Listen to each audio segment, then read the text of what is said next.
Highways are designed for speed, efficiency, and movement. They are meant to connect places, not hide danger. But across the world, police investigations have revealed a disturbing truth. Some of the most terrifying crimes happen in transit, where people are isolated, anonymous, and quickly forgotten.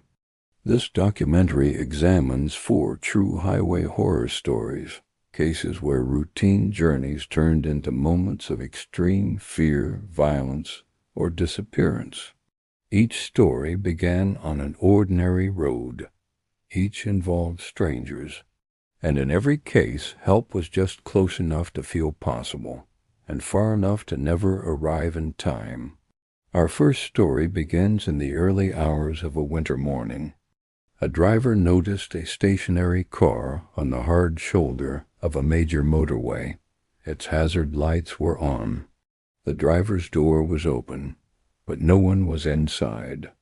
Police later traced the vehicle to a woman who was returning home from a late shift. Her phone was found inside the car, still unlocked, resting on the passenger seat. There were no signs of a struggle. No skid marks on the tarmac. No witnesses had called in. Security camera footage showed her vehicle pulling over and stopping, just as the witness described. But then, nothing. The car never moved again. Despite extensive searches of the surrounding area, the woman was never found. She simply vanished. Investigators later pieced together terrifying theory. Whoever approached her did so within seconds of her stopping, exploiting the profound isolation of that empty road. The horror of this case isn't just the disappearance. It's the speed at which it happened, in plain sight on a public highway. Official reports confirm that most motorway abductions occur in under 60 seconds. One moment you're safe inside your car. The next you're gone. The second case involves the psychological torment of a sustained pursuit. A long-distance lorry driver making an overnight haul reported being followed across multiple counties. The vehicle behind him was a dark, unmarked sedan. It never overtook. It never flashed its lights. It never fell back. It just stayed there, a constant presence in his rearview mirror for 200 miles. When the lorry driver pulled into service stations for a break, the same car would park nearby, its driver unseen. The psychological pressure mounted with every mile. Finally, unnerved and exhausted, the driver pulled over on a well-lit stretch of road, determined to confront the situation. As soon as he stopped, the car behind him accelerated, swerved into the other lane, and disappeared into the night. Days later, police connected his report to a series of violent highway assaults targeting lone drivers on similar overnight routes. The suspect was using roads with minimal camera coverage to stalk his victims, learning their patterns before striking. The lorry driver survived because he broke the pattern. Others were not so fortunate. This case illustrates how serial offenders often operate along major transport corridors, using the road network itself as a hunting ground. Our third story reveals how predators can manufacture vulnerability to trap their victims. A couple, driving late at night through a rural area, saw a lone figure on the side of the road, frantically waving them down. It was a hitchhiker who claimed his car had broken down just a few miles back. Feeling sympathetic, the couple agreed to give him a lift to the next town. At first, the man seemed grateful, but as they drove, his demeanor changed. He knew the road intimately. He knew which exits were unmanned.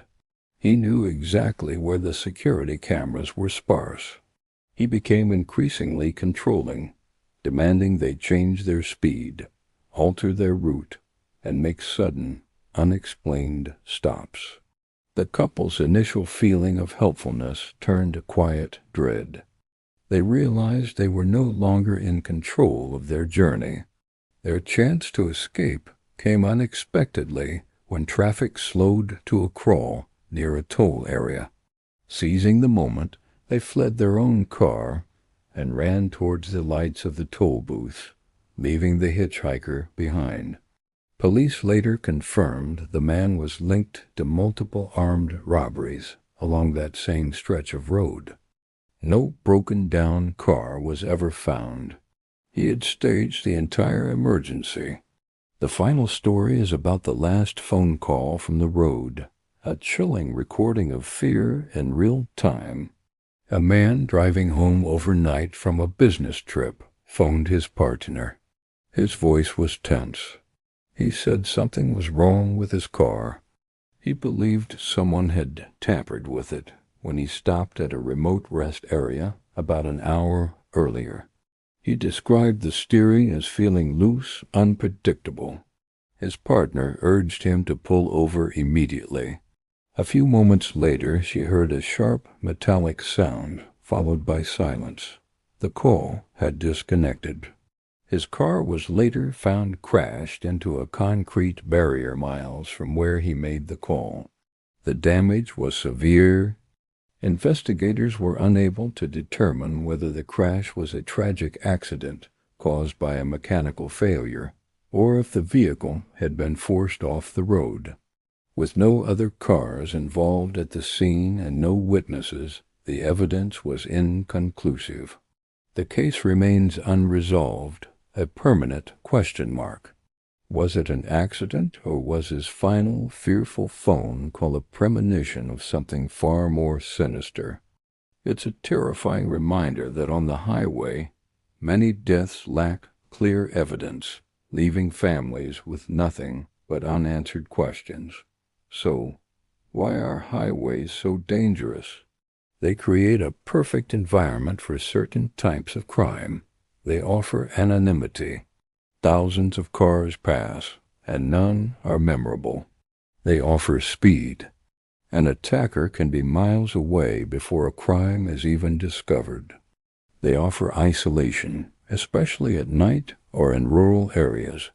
There are limited witnesses, and even when there are, they are often moving at 70 miles per hour. This all leads to delayed response times from law enforcement. For a criminal, the highway is a tool. They don't need to find a place to hide. They just need to keep moving. Most journeys we take on these vast networks of asphalt and concrete will end safely. But these true stories remind us that danger doesn't always wait in dark alleys or abandoned buildings. Sometimes it drives in the lane right beside you. Sometimes it stops when you stop. And sometimes it only needs a few seconds on an empty road to change everything.